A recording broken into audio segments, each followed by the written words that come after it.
St. Augustine commentary on the Gospel of John, chapter 5, verse 24 to 30 following. Afterwards, because he was made man, what gave he to him?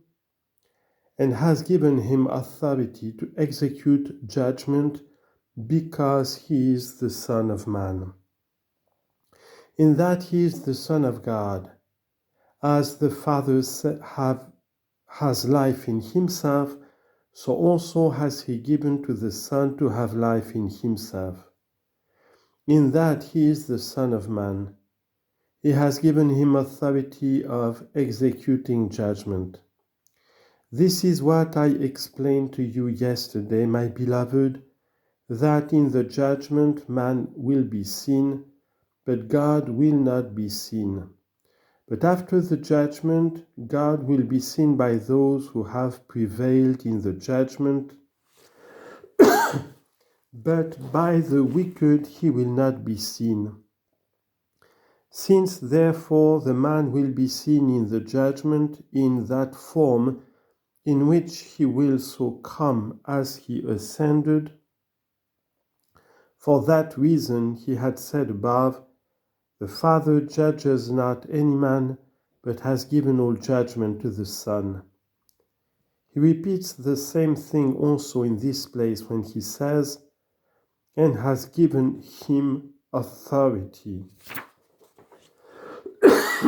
of executing judgment, because he is the Son of Man.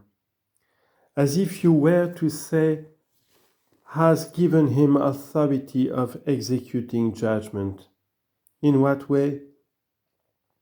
When he had not that authority of executing judgment, since in the beginning was the Word, and the Word was with God, and the Word was God, since all things were made by him.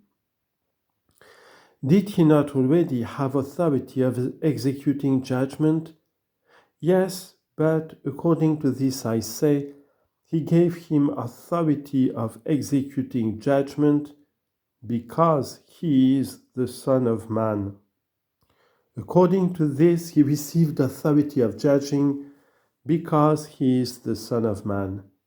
For in that he is the Son of God, he always had this authority. He that was crucified received, he who was in death is in life. The Word of God never was in death, but is always in life. Now, therefore, as to a resurrection, perhaps someone of us was saying, behold, we have risen. He who hears Christ and believes and is passed from death to life also will not come into judgment.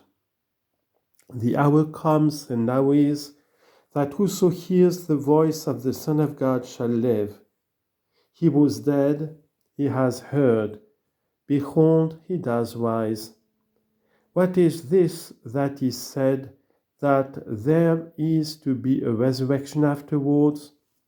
Spare yourself, do not hasten the sentence, lest you hurry after it. There is indeed this resurrection which comes to pass now. Unbelievers were dead, the unrighteous were dead. The righteous live, they pass from the death of unbelief to the life of faith. But do not thence believe that there will not be a resurrection afterwards of the body. Believe that there will be a resurrection of the body also. For hear what follows after the declaration of this resurrection, which is by faith.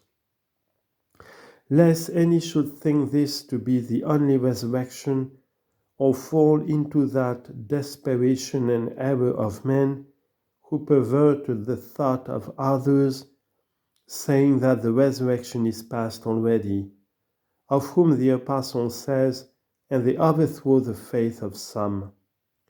To Timothy chapter 2 verse 18. For I believe that they were saying to them such words as these, Behold, when the Lord says, and he has believed in me, and he that believes in me is passed from death unto life. The resurrection has already taken place in believing men who were before unbelievers. How can a second resurrection be meant? Thanks to our Lord Jesus Christ, he supports the wavering, directs the perplexed, confirms the doubting. Hear what follows. Now that you have not whereof to make to yourself the darkness of death. If you have believed, believe the whole. What whole, say you, am I to believe? Hear what he says. Marvel not at this, namely, that he gave to the Son authority of making judgment. I say, in the end of the world, says he. How in the end? Do not marvel at this, for the hour comes. Here he has not said, and now is. In reference to that resurrection of faith, what did he say? The hour comes, and now is. In reference to that resurrection which he intimates there will be of dead bodies, he said, the hour comes. He has not said, and now is, because it is to come in the end of the world.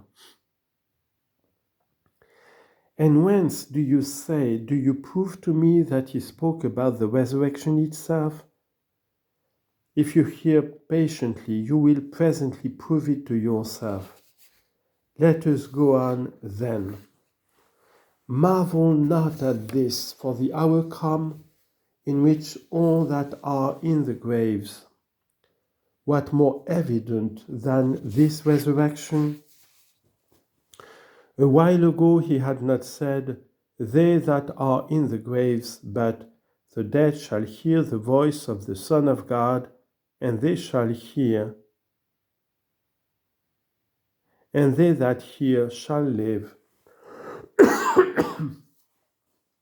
He has not said, some shall live, others shall be damned. Because all who believe shall live. But what does he say concerning the graves? All that are in the graves shall hear his voice, and shall come forth. He said not, shall hear and live.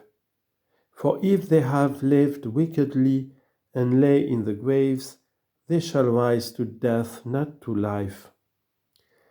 Let us see then who shall come forth, although a little before the dead by hearing and believing did live, there was no distinction there made. It was not said, the dead shall hear the voice of the Son of God, and when they shall have heard, some shall live, and some shall be damned. But all that hear shall live, because they that believe shall live, they that have charity shall live, and none of them shall die. But concerning the graves, they shall hear his voice and come forth, they that have done well to the resurrection of life, they that have done ill to the resurrection of judgment. This is the judgment, that punishment of which he had said a while before, whoso believes in me is passed from death to life, and shall not come into judgment.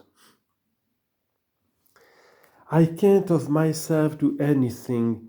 As I hear, I judge, and my judgment is just. If, as you hear, you judge, of whom do you hear? If of the Father, yet surely the Father judges not any man, but has given all judgment to the Son. When do you, being in a manner the Father's herald, declare what you hear? I speak what I hear, because what the Father is, that I am. For indeed, speaking is my function, because I am the Father's word. For this Christ says to you, thereupon of you, what is as I hear I judge, but as I am? For in what manner does Christ hear? Let us inquire, brethren, I beg of you. Does Christ hear of the Father? How does the Father speak to him? Undoubtedly, if he speaks to him, he uses words to him. For everyone who says something to anyone says it by a word. How does the Father speak to the Son, seeing that the Son is the Father's word? Whatever the Father says to us, he says it by his word. The word of the Father is the Son. By what other word, then, does he speak to the Word himself? God is one, has one word, contains all things in one word. What does that mean then? As I hear, I judge. Just as I am of the Father, so I judge. Therefore my judgment is just. If you do nothing of yourself, O Lord Jesus, as carnal men think, if you do nothing of yourself, how did you say a while before, so also the Son quickens whom he will? Just now you say, of myself I do nothing. But what does the Son declare? But that he is of the Father. He that is of the Father is not of himself. If the Son were of himself, he would not be the Son. He is of the Father. That the Father is not of the Son.